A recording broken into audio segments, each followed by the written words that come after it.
queria agradecer o convite para estar aqui hoje, que me chegou através do professor Sérgio Cirino.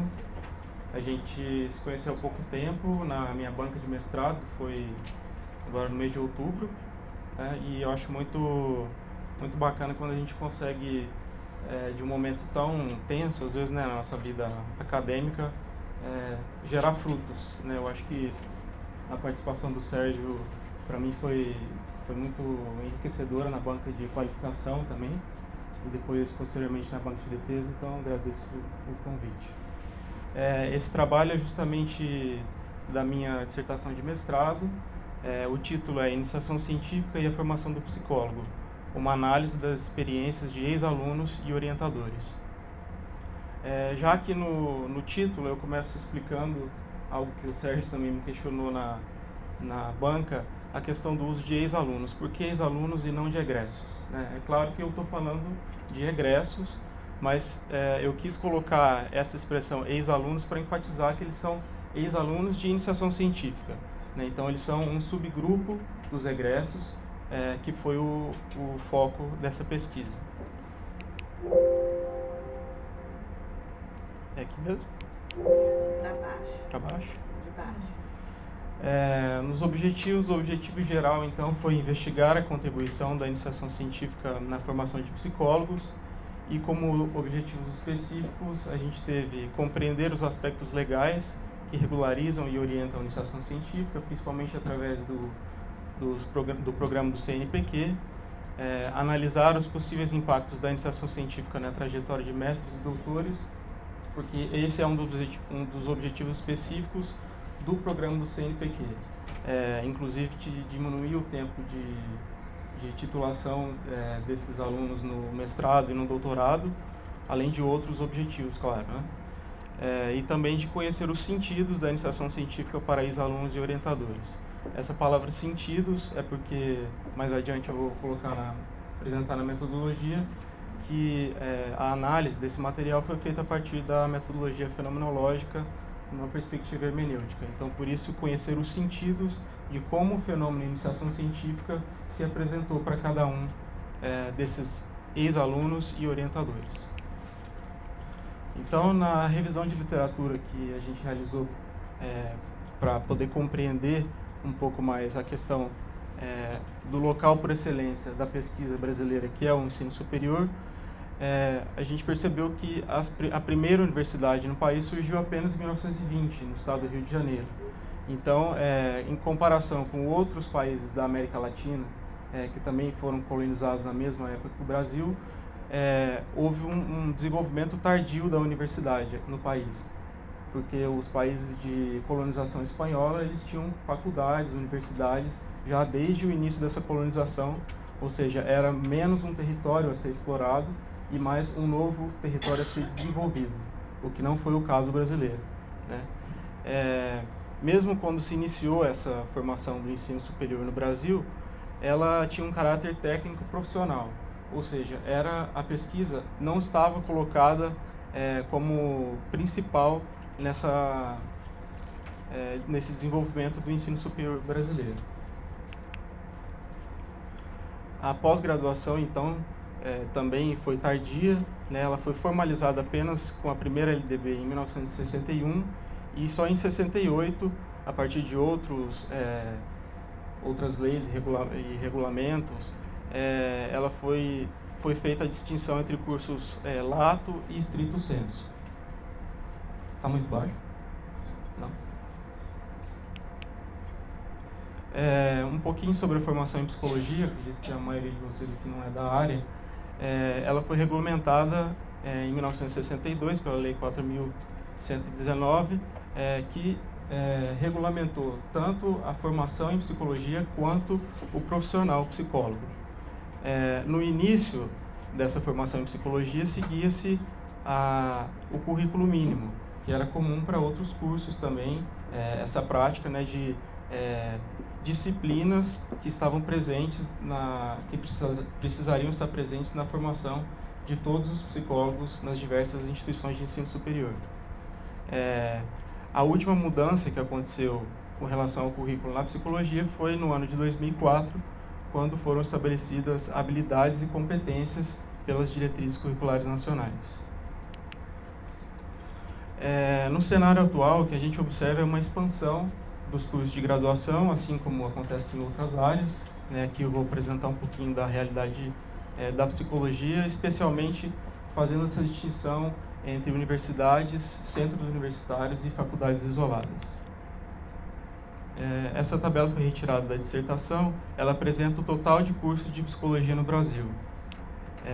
Aqui a gente tem o total geral, nesse recorte temporal entre 2005 e 2015.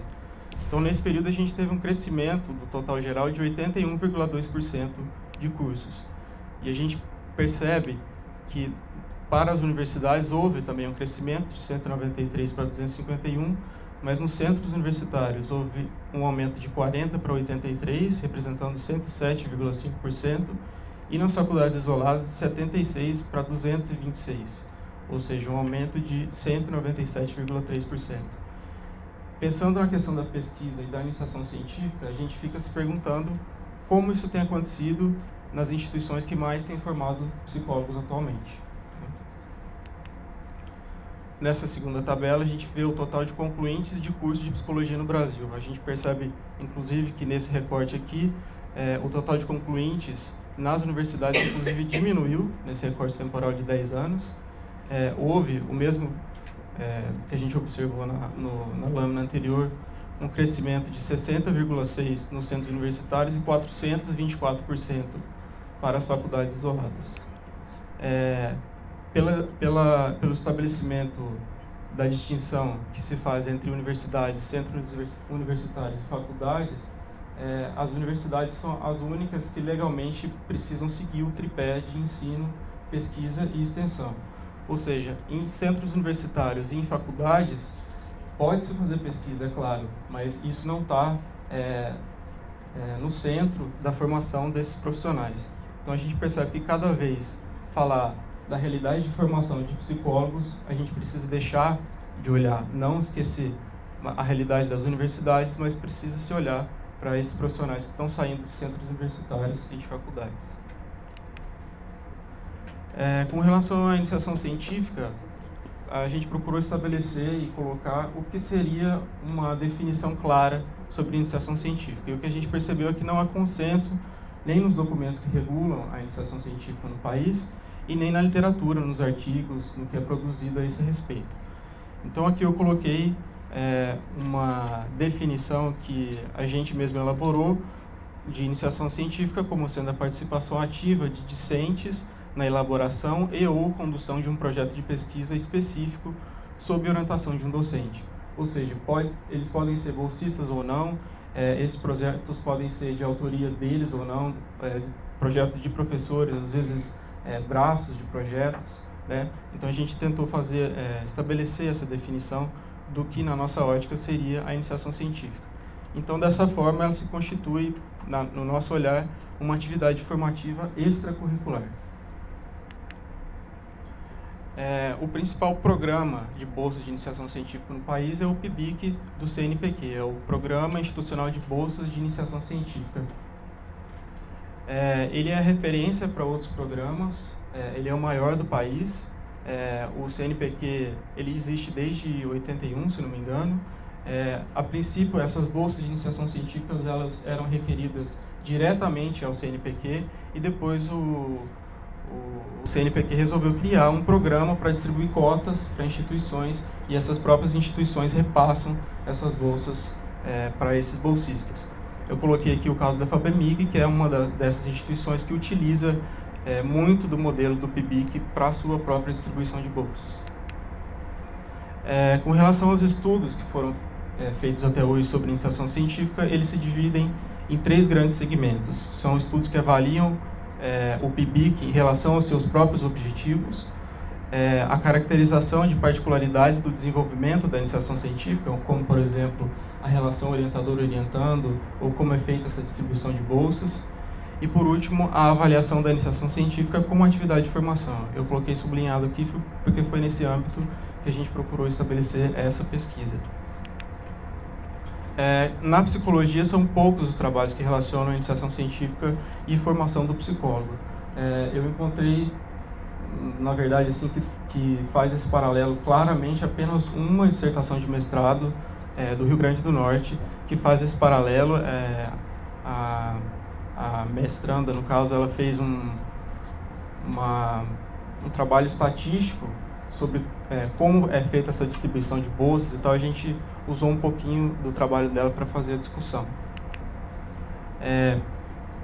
Na metodologia deste nosso trabalho, a gente realizou entrevistas semi-estruturadas com docentes e discentes da UFMG e da PUC Minas. Os docentes que foram entrevistados, que eu vou caracterizar mais adiante, todos eles estavam alocados já no estrito sensu, ou seja, eles ainda são ou eram orientadores de iniciação científica, mas para avaliar a questão da trajetória posterior desses egressos, desses ex-alunos de iniciação científica no estrito sensu, a gente resolveu entrevistar os docentes que estavam alocados também nesse nível de ensino. E os discentes, eles eram ao menos mestres ou doutores, também por esse mesmo motivo de avaliar esse decorrer da carreira deles. Então, os docentes participantes, a amostra final foi constituída por 2 docentes da UFMG e uma da PUC, todas as 3 do sexo feminino. E quanto aos ex-alunos participantes, foram 6, 4 da UFMG, 2 da PUC. A gente percebe que dessa amostra total de 9 participantes, então, apenas um homem, o que reflete também, de alguma maneira, a grande participação de mulheres na área da psicologia. Para análise do material empírico, então, a gente utilizou o método fenomenológico de George e Van Manen numa perspectiva hermenêutica, que significa que a gente procurou perguntar a esses ex-alunos e aos orientadores qual o sentido da iniciação científica para eles. Era mais para que eles falassem livremente, claro que a gente tinha certas questões que precisavam ser abordadas, que a gente fazia as perguntas caso eles não abordassem, mas era para eles descreverem esse fenômeno de iniciação científica, como se apresentava para cada um deles. Devido ao tempo aqui, eu não vou conseguir falar detalhadamente sobre todas as unidades científicas que foram construídas, que foram 7 no total, mas eu vou tentar falar um pouquinho de cada uma. A primeira e mais significativa delas foi a iniciação científica na formação científica do pesquisador, que é a proposta principal da iniciação científica, formar um futuro pesquisador, tanto discentes quanto os docentes disseram que talvez o ganho principal que eles sentiram passando por esse processo de iniciação científica foi a formação que os alunos tiveram enquanto pesquisadores e quanto esses docentes conseguiram trabalhar nesse âmbito de formação. Uma segunda unidade de sentido foi a iniciação científica e o desenvolvimento do senso crítico e analítico. Isso se refere ao desenvolvimento de habilidades que estão presentes em uma pesquisa científica, que é a crítica, a análise, mas que também esses alunos conseguiram perceber que o desenvolvimento dessas habilidades estiveram presentes em suas atuações profissionais que não de pesquisadores. Pessoas que estão, por exemplo, trabalhando na saúde pública e conseguem ter a clareza do que é um problema, que não é necessariamente um problema de pesquisa, mas o que é um problema naquele cenário em que eles estão enfrentando. Ou seja, é a capacidade de que a iniciação científica esteja contribuindo na formação do psicólogo para além da formação de um pesquisador em psicologia. O que a gente percebeu também é que tanto os alunos quanto professores, apesar deles terem dito isso, eles ainda têm muito claro na representação deles de quem procura fazer parte de iniciação científica é quem quer ser um pesquisador. Ou seja, a iniciação científica ainda está necessariamente atrelada à formação em pesquisa e não como uma capacidade de desenvolver o senso crítico e analítico de habilidades, por exemplo, que estão previstas nas diretrizes curriculares nacionais em psicologia. Uma outra unidade de sentido foi a relação orientador-orientando.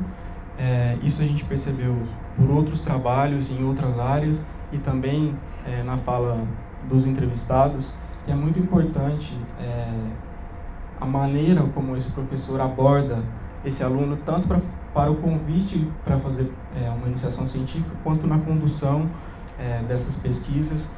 Existe um estudo do Centro de Gestão e Estudos Estratégicos que correlaciona, por exemplo, maior quantidade ou maior frequência de orientações semanais com uma melhor avaliação desses alunos, desse processo de iniciação científica, algo que surgiu na fala de alguns deles também, se queixando da pouca quantidade de orientação, e isso se reflete para eles como uma experiência pobre de iniciação científica, né? Então, os docentes entrevistados, eles não apontaram isso. Então, assim, o que a gente conseguiu inferir dessa pequena amostra é que talvez os docentes não tenham essa dimensão da importância que eles exercem sobre essa possibilidade do aluno ingressar num projeto de iniciação científica. A quarta unidade de sentido é a articulação entre graduação e pós-graduação por meio da iniciação científica, porque ainda é tido que a pesquisa na universidade ela está presente na pós-graduação, né? Então, assim, a maneira de trazer a pesquisa para o âmbito da graduação e fazer essa correlação, às vezes, por exemplo, um aluno que é bolsista de iniciação científica, mas que atua junto com um pesquisador de mestrado ou doutorado, né? Fazendo essa ponte não só entre os alunos, mas também nos docentes, né? Que atuam na graduação e atuam na pós-graduação, e eles mesmos fazendo essa relação orientador-orientando, às vezes estimulam com que esses seus alunos na graduação busquem essa formação em pesquisa. Uma quinta unidade é o interesse prévio pela pesquisa por parte dos estudantes. Isso significa dizer que tanto os alunos quanto os docentes que nós entrevistamos, eles achavam que não houve um estímulo para que eles se tornassem pesquisadores. Esses alunos que buscaram iniciação científica, eles já tinham um interesse em fazer pesquisa, o que de certa forma corrobora o que a gente citou numa unidade anterior, de que a iniciação científica ainda é vista como uma formação somente para pesquisa. Uma sexta unidade foi a questão da bolsa na iniciação científica. Todos os ex-alunos que a gente entrevistou, eles foram bolsistas. Nenhum deles, ou melhor, uma aluna só, eu vou comentar já adiante, todos eles disseram que não procuraram a iniciação científica por conta do auxílio, né? O que não necessariamente significa dizer que o auxílio não é importante para a iniciação científica, né? Obviamente, essa unidade de sentido foi centrada no relato dos alunos, né? Não necessariamente dos professores. E a última unidade de sentido foram os efeitos da iniciação científica na trajetória posterior.